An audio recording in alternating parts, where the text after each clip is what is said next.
I'd like to show you how to use the Poinsettia Stencil from our new Patchwork Cutter stencil range.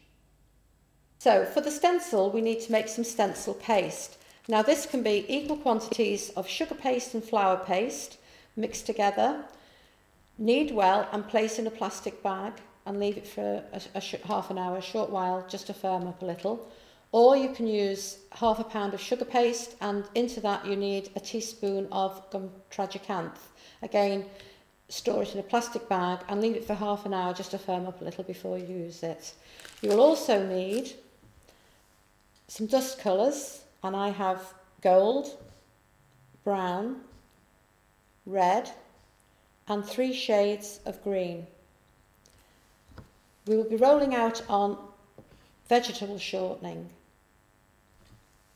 And you will also need paint brushes. I tend to use number 6 paint brushes, but do have a couple of number 3 just for the smaller areas.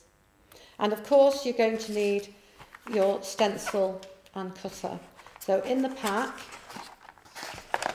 there's the cutter, and inside the envelope you have the stencil.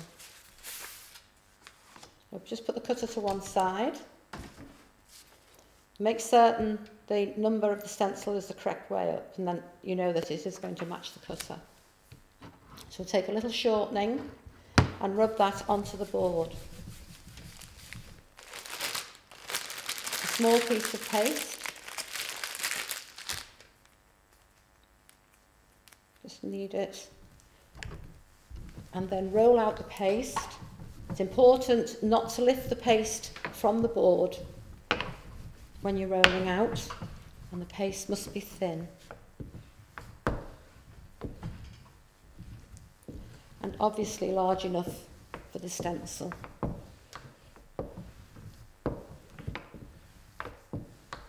Now to begin with, you place the cutter on and then use a small knife just to remove some of the paste. This is keeping the spare paste clean. So place that back in the bag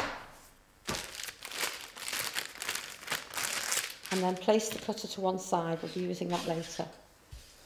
A small amount of the vegetable shortening on top of the paste. Now this will hold the stencil secure so the colour can't travel underneath the stencil, and it will also hold the colour in place. So make sure you don't have too much on there. Then take the stencil and press firmly so you have a good contact between the stencil and the paste. So I'm going to begin with the dark green for the holly. Brush this on, and this is very important.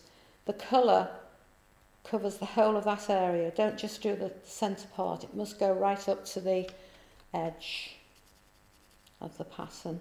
And also work the colour in. Don't have lots of loose colour on there.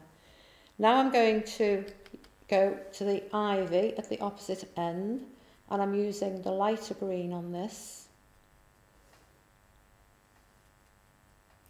And again, work the colour into the leaf, and I'm going for a slightly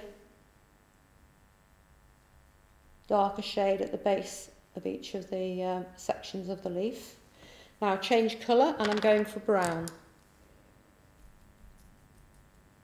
So I'm just going to brush over the little curly stems at the end of the stencil.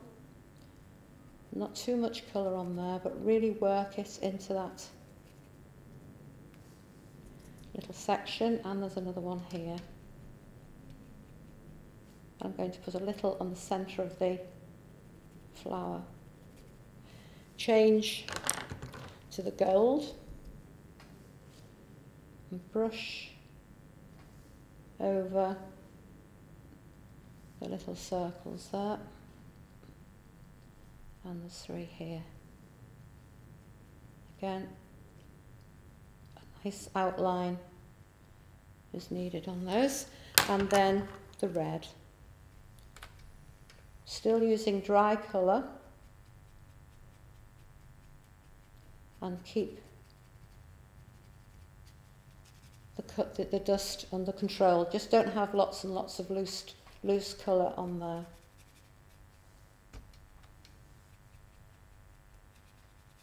Just work that in.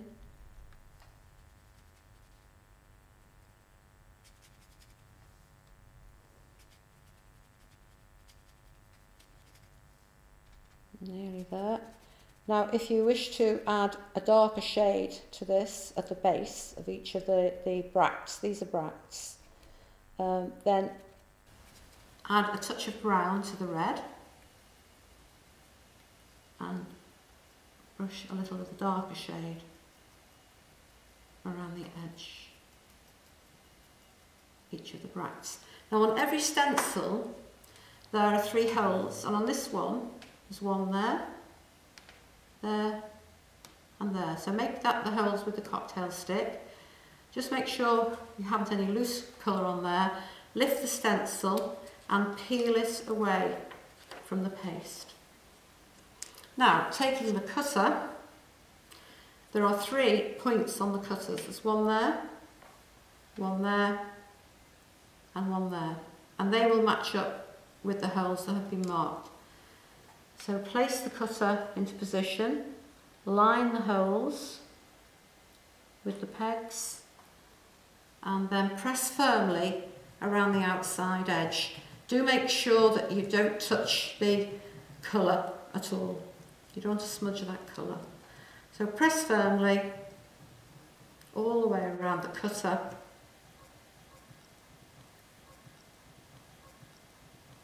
and then remove, peel the paste away, and there you have your stencil ready to put onto your cake. We do have edible sparkles here, and that can be either now or once it's in situ on the cake. You can sprinkle with a little bit of the magic sparkles. So here's the finished cake, and on this I have also added the Noel from the Christmas greetings and the middle size from our snowflake set. But the 4 poinsettia stencils have been placed on top on the board as a board decoration.